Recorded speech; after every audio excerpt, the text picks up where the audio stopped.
अगर सरकार प्रधानमंत्री तानाशाही की चरम सीमा पर पहुंच जाए तो क्या उन्हें जनता का सेवक कहा जा सकता है? ईडी, सीबीआई, इनकम टैक्स जैसी संस्था जांच एजेंसियों पर सरकार का दबदबा तो है ही, अब इस लिस्ट में एक और सरकारी ऑडिट संस्था कैग को ऐड कर लिया गया है। जी हां, controller and auditor general of India यानी कैग एक ऐसी सरकारी संस्था है जो अभी तक तो निष्पक्ष है, पर अब शायद और निष्पक्ष नहीं रह पाएगी, क्योंकि अब मोदी सरकार की नजर कैग पर है। कैग को मोदी सरकार में हुए घोटाले का राज खोलना महंगा पड़ गया है। मोदी सरकार सच को छुपाने के लिए डराने धमकाने पर उतर आई है। चुनाव से पहले मोदी सरकार को कैग से इतना डर कि ये कदम उठाना पड़ गया। नमस्कार दोस्तों, मैं हिमांशी कश्यप आपके साथ, आप देख रहे हैं जनता की आवाज। आगे बढ़ने से पहले इस वीडियो को लाइक करें, शेयर करें और अगर पहली बार जनता की आवाज न्यूज चैनल को देख रहे हैं तो चैनल को सब्सक्राइब भी करें और घंटी जरूर बजाएं, चैनल की भी और सरकार की भी।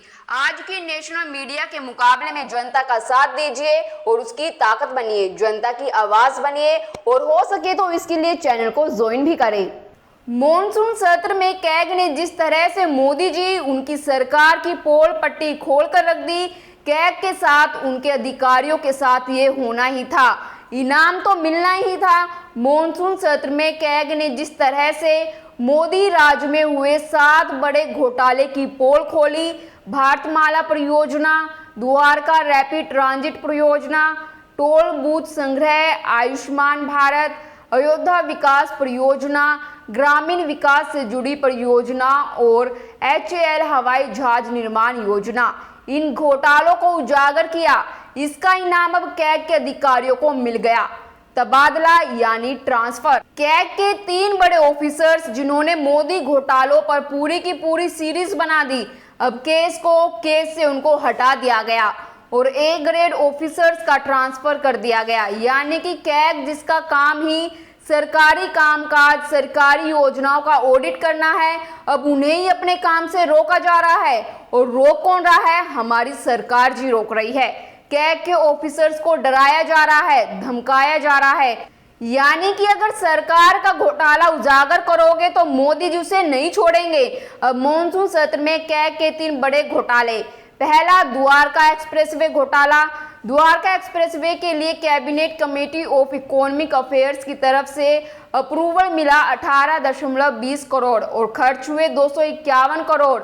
दूसरी, आयुष्मान भारत योजना पर कैग ने खुलासा किया कि मर चुके लोगों का हुआ इलाज, एक ही मोबाइल से लाखों लोगों का रजिस्ट्रेशन, मरे हुए मरीज पर 7 करोड़ हुए खर्च। और तीसरी, अयोध्या विकास परियोजना, योजना के तहत हुए विकास कार्यों में 20 करोड़ का घोटाला सामने आया। कैग ने मोदी सरकार के बड़े घोटालों को उजागर किया और अब इस मामले में सख्त कार्रवाई की गई है और तबादला कर दिया गया। मोदी सरकार सच को छुपाने और डराने धमकाने के लिए माफिया की तरह काम करती है। अगर कोई भ्रष्टाचार के तौर तरीकों को सामने लाता है तो उसे धमकाया जाएगा या तबादला कर दिया जाएगा। तबादले की जानकारी सामने आने के बाद विपक्षी इंडिया गठबंधन ने केंद्र की नरेंद्र मोदी सरकार पर जमकर हमला किया। कांग्रेस प्रवक्ता जयराम रमेश ने कहा कि अब आयुष्मान भारत और द्वारका एक्सप्रेसवे घोटाले पर रिपोर्टिंग के प्रभारी कैग के 3 अधिकारियों का मोदी सरकार में फैले भ्रष्टाचार को छुपाने के लिए ट्रांसफर कर दिया गया। इसके बावजूद कि कैग को एक स्वतंत्र निकाय माना जाता है, हमारी मांग है कि ट्रांसफर के इन आदेशों को तुरंत रद्द किया जाए, अधिकारी कैग वापस आए और द्वारका एक्सप्रेसवे, भारतमाला और आयुष्मान भारत से जुड़े इन महाघोटालों पर कार्रवाई हो। अब अमृत काल में अगर सरकारी संस्था सरकार से पंगा लेती है तो नतीजा क्या होगा वो आपने अब देख ही लिया होगा। इन 3 बड़े घोटालों को उजागर करने वाले 3 अधिकारियों को केस से हटा दिया गया, इनका तबादला कर दिया गया। इसके पीछे सरकार की क्या मंशा होगी? सरकार की मंशा यह है कि मोदी सरकार चाहती ही नहीं कि सच बाहर आए। सरकार में घोटाला होगा लेकिन सरकार जी से बाहर आने नहीं देगी। अगर बाहर आ जाए तो परिणाम क्या हो सकता है आप ये समझ ही गए होंगे। और अब तो चुनाव भी सर पर है। 13 साल पहले जब कैग ने 2G स्पेक्ट्रम आवंटन में कथित घोटाले का खुलासा किया था, तब सियासी भूचाल आ गया था। कांग्रेस सरकार बुरी तरह घिर गई थी। 2014 के लोकसभा चुनाव में 2G बड़ा मुद्दा बना और डॉक्टर मनमोहन सिंह की कुर्सी तक चली गई।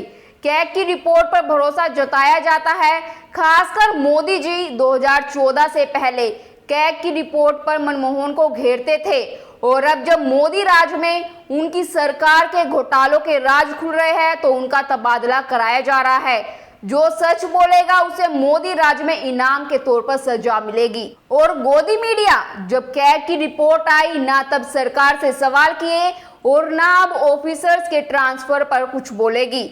आपकी इस मुद्दे पर क्या राय है, हमें कमेंट कर जरूर बताएं और बाकी खबरों के लिए देखते रहिए जनता की आवाज।